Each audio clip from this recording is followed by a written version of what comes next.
ನಮಸ್ಕಾರ ಎಲ್ರಿಗೂ, ಹೆಂಗದಿರಾ? ನಾನು ಚೆನ್ನಾಗಿದ್ದೀನಿ, ನೀವು ಕೂಡ ಚೆನ್ನಾಗಿದ್ದೀರಾ ಅಂದ್ಕೊಂಡಿದ್ದೀನಿ. ನಾನಿವತ್ತು ಚಪಾತಿಗೆ, ಪಲ್ಯಕ್ಕೆ ಎಲ್ಲದಕ್ಕೂ ಹೊಂದುವಂಥ ಬೇಗ ಮಾಡ್ಕೊಳ್ಬೋದಾದಂಥ ಮತ್ತು ಸುಲಭವಾಗಿ ಮಾಡ್ಬೋದಂಥ ಆರೋಗ್ಯಕರವಾದ ಒಂದು ಪಲ್ಯನ ತೋರಿಸ್ಕೊಡ್ತಾ ಇದ್ದೀನಿ. ಖಂಡಿತ ನಿಮ್ಮನೇಲೂ ಮಾಡ್ಕೊಳ್ಳಿ, ತುಂಬಾ ಚೆನ್ನಾಗಿರುತ್ತೆ. ಅದ್ಯಾವ ಪಲ್ಯ ಅಂತ ಕೇಳ್ತಾ ಇದ್ದೀರಾ? ಹೇಳ್ತೀನಿ ಇರ್ರಿ. ಅದಕ್ಕಿಂತ ಮೊದಲು ನೀವೇನಾದರೂ ನನ್ನ ಚಾನಲ್ನ ಮೊದಲನೇ ಸಲ ನೋಡ್ತಾ ಇದ್ದರೆ ದಯವಿಟ್ಟು ಒಂದು ಲೈಕ್ ಮಾಡಿ, ಶೇರ್ ಮಾಡಿ, ಹಾಗೆ ಸಬ್ಸ್ಕ್ರೈಬ್ ಮಾಡೋದು ಮಾತ್ರ ಮರಿಬೇಡಿ ಅಂತ ಹೇಳ್ತಾ ವಿಡಿಯೋನ ಶುರು ಮಾಡೋಣ. ನಾನಿವತ್ತು ತುಂಬ ರುಚಿಕರವಾದ ಆರೋಗ್ಯಕರವಾದ ಪಲ್ಯನ ಮಾಡೋಣ ಅಂದ್ಕೊಂಡಿದ್ದೀನಿ. ಅದೇನೆಂದರೆ ಸೋರೆಕಾಯಿ ಪಲ್ಯ. ಸೋರೆಕಾಯಿ ಇದೆಯಲ್ಲ, ಇದು ದೇಹಕ್ಕೆ ತುಂಬ ತಂಪು ನೀಡುವಂಥ ತರಕಾರಿ ಅಂತಲೇ ಹೇಳ್ಬೋದು, ಮತ್ತು ತುಂಬ ರುಚಿನೂ ಕೂಡ ಇರುತ್ತೆ.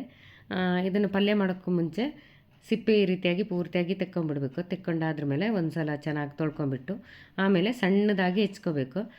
ಇಷ್ಟು ಸಣ್ಣದಾಗಿ ಹೆಚ್ಕೊಂಡ್ರೆ ಆಯಿತು.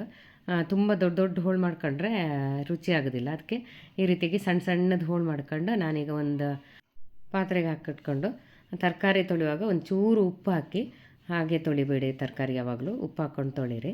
ನಂತರ ಇದಕ್ಕೆ ಒಗ್ಗರಣೆಗೆ ಈರುಳ್ಳಿ, ಟೊಮೆಟೊ ಮತ್ತು ಹಸಿಮೆಣಸಿನ್ಕಾಯಿ ಜೊತೆಗೆ ಬೆಳ್ಳುಳ್ಳಿ ಬೇಕಾಗುತ್ತೆ. ಬೆಳ್ಳುಳ್ಳಿನ ಸಿಪ್ಪೆ ಸಮೇತವಾಗಿ ಜಜ್ಜಿಟ್ಕೊಂಡಿದ್ದೀನಿ. ಹಾಗೆ ಹಸಿಮೆಣಸು ಹಾಕುವಾಗ ಸ್ವಲ್ಪ ಖಾರ ನೋಡ್ಕೊಂಡು ಹಾಕಿ, ಜಾಸ್ತಿ ಖಾರ ಇದ್ದರೆ ಸ್ವಲ್ಪ ಕಡಿಮೆ ಹಾಕ್ಕೊಳ್ಳಿ. ಈಗ ಒಗ್ಗರಣೆ ಮಾಡಬೇಕಲ್ಲ, ಅದಕ್ಕೆ ನಾನೀಗ ಬಾಣಲೆಗೆ 2-3 ಚಮಚ ಆಗೋಷ್ಟು ಎಣ್ಣೆ ಹಾಕ್ಕೊಂಡಿನಿ. ಎಣ್ಣೆ ಹಾಕ್ಕೊಂಡಾದ್ರ ಮೇಲೆ 1/4 ಚಮಚ ಆಗೋಷ್ಟು ಸಾಸಿವೆ ಹಾಕ್ಕೊಳ್ತೀನಿ. ಸಾಸಿವೆ ಚಟಪಟ ಅಂತದ್ದಂಗೆ ಜಜ್ಜಿಟ್ಕೊಂಡಿರೋ ಬೆಳ್ಳುಳ್ಳಿನೂ ಕೂಡ ಹಾಕಬೇಕು. ಬೆಳ್ಳುಳ್ಳಿ ಸ್ವಲ್ಪ ಚೆನ್ನಾಗಿ ಜಜ್ಕೋಬೇಕು. ಅದನ್ನು ಕೂಡ ಹೊಂಬಣ್ಣ ಬರೋ ತನಕ ಬಾಡಿಸ್ಕೋಬೇಕು. ಆನಂತರ ಇದಕ್ಕೆ ಹಸಿಮೆಣಸಿನ್ಕಾಯಿನ ನಾನೀಗ ಸೇರಿಸ್ತಾ ಇದ್ದೀನಿ. ಹಸಿಮೆಣಸಿನ್ಕಾಯಿ 3-4 ಹಾಕ್ಕೊಂಡಿದ್ದೀನಿ. ಇಷ್ಟು ಹಾಕ್ಕೊಂಡ್ರೆ ಸಾಕಾಗುತ್ತೆ. ಆಮೇಲೆ ಹೆಚ್ಚಿಟ್ಟಂಥ ಈರುಳ್ಳಿನೂ ಕೂಡ ಸೇರಿಸ್ಕೊಳ್ತೀನಿ. ಪಲ್ಯ ಮಾಡುವಾಗ ಈ ರೀತಿಯಾಗಿ ಸಣ್ಣದಾಗಿ ಹೆಚ್ಕೊಳ್ಳಿ, ಈರುಳ್ಳಿ ಚೆನ್ನಾಗಿರುತ್ತೆ. ಇದನ್ನಷ್ಟೇ 1-2 ನಿಮಿಷ ಚೆನ್ನಾಗಿ ಬಾಡಕ್ಕೆ ಬಿಡಬೇಕು. ಚೆನ್ನಾಗಿ ಬಾಡಿದ್ರ ಮೇಲೆ ಟೊಮೆಟೊ ಹಾಕೋಬೇಕು. ಟೊಮೆಟೊನೂ ಅಷ್ಟೇ ತುಂಬ ಜಾಸ್ತಿ ಹಾಕೋಕೆ ಹೋಗ್ಬಿಡಿ. ಇಷ್ಟು ಪಲ್ಯಕ್ಕೆ ನಾನು ಚಿಕ್ಕದೊಂದು ಟೊಮೆಟೊ ಹಾಕಿದ್ದೀನಿ, ಅಷ್ಟು ಹಾಕಿದರೆ ಸಾಕು. ನೋಡಿ, ಹೀಗೆ ಚೆನ್ನಾಗಿ ಎಣ್ಣೆಯಲ್ಲಿ ಹುರಿದಾದ್ಮೇಲೆ ಈಗ ಅವಾಗ ಹೆಚ್ಚಿಟ್ಕೊಂಡಂತಹ ಸೋರೆಕಾಯಿನೂ ಕೂಡ ಸೇರಿಸ್ಕೊಳ್ತಾ ಇದ್ದೀನಿ. ನೋಡಿ, ಸೋರೆಕಾಯಿನ ಪೂರ್ತಿಯಾಗಿ ಹಾಕ್ಕೊಂಡಾದ್ರ ಮೇಲೆ ಇದಕ್ಕೆ ಸ್ವಲ್ಪ ಉಪ್ಪನ್ನು ಸೇರಿಸ್ಬಿಟ್ಟು ಆಮೇಲೆ ಸ್ವಲ್ಪ ಚಿಟಿಕೆ ಅರಿಶಿನ ಸೇರಿಸ್ಕೋಬೇಕು. ಅರಿಶಿನ ಇಲ್ಲಿ 1 ಅಥವಾ 2 ಚಿಟಿಕೆ ಅಷ್ಟು ಹಾಕ್ಕೊಂಡ್ರೆ ಸಾಕು, ಜಾಸ್ತಿ ಅಂತ ಹಾಕೋದು ಬೇಡ. ಹೀಗೆ ಚೆನ್ನಾಗಿ 1 ನಿಮಿಷ ಕಲಿಸ್ಕೊಳ್ಳಿ, ಆಯಿತಾ?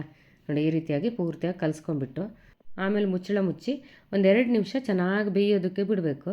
ಅದರಲ್ಲೇ ಸ್ವಲ್ಪ ಎಣ್ಣೆಲೆ ಬೆಂದಾದ್ರ ಮೇಲೆ ನೋಡಿ, ಈಗ 2 ನಿಮಿಷ ಆಗಿದೆ. ಇವಾಗ ತೆಗೆದು ನಾನು ಇದಕ್ಕೆ ನೀರು ಹಾಕ್ಕೊಳ್ತಾ ಇದ್ದೀನಿ. ನೀರು ಕೂಡ ಜಾಸ್ತಿ ಹಾಕ್ಕೊಳ್ಳೋದು ಬೇಡ, ಬೇಯುತ್ತಲ್ಲ, ಅದಕ್ಕೆ ಇದರಲ್ಲೊಂದು ಅರ್ಧ ಲೋಟದಷ್ಟು ನೀರನ್ನು ಹಾಕ್ಕೊಂಡೀನಿ. ಇಷ್ಟು ಹಾಕ್ಕೊಂಡ್ರೆ ಸಾಕು.